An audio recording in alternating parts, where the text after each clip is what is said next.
and it frustrates me that LinkedIn hides all this.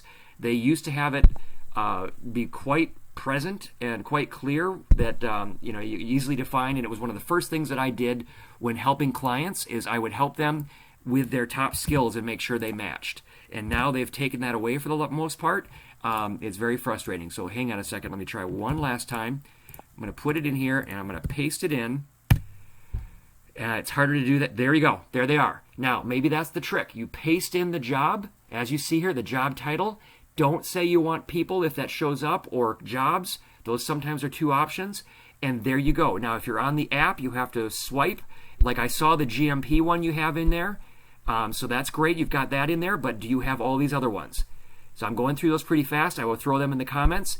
But that is huge.